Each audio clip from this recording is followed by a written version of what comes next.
Hello, I'm in a 2017 Ford Escape, and today I'm going to show you to connect your phone Bluetooth to your vehicle interface.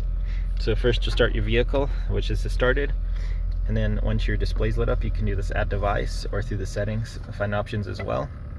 So settings and Bluetooth, and then from here there's going to be a limited number of phones you can have, so you might need to delete a phone first, but let's see if we want to add a Search Bluetooth. for your vehicle on your device and select it once it is found. So make sure you've got Bluetooth activated, which would be this symbol here, and usually if you push it and hold it on your phone, it'll open a pairing menu.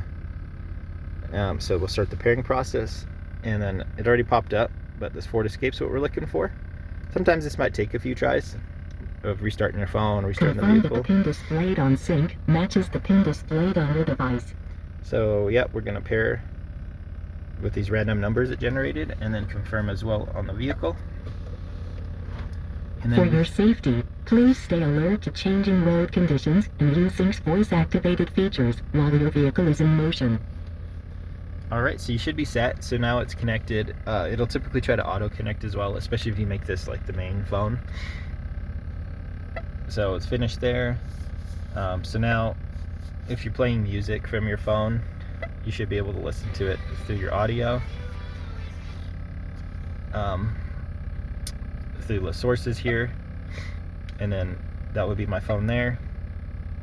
So in here, if I hit music on my phone, it's different for every music playing device phone, but now you should be able to hear it through here. And then sometimes you can also sync up things like maps and whatnot.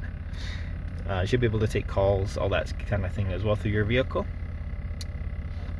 And then say you need to remove a device, we'll go back to Bluetooth and then view devices, and then we can select it and then say we need to delete it. Yes. And then you can delete it from your device as well if that's helpful, that way you don't get a bunch stored up in there. But I hope this tutorial was helpful, and hope you have a wonderful day.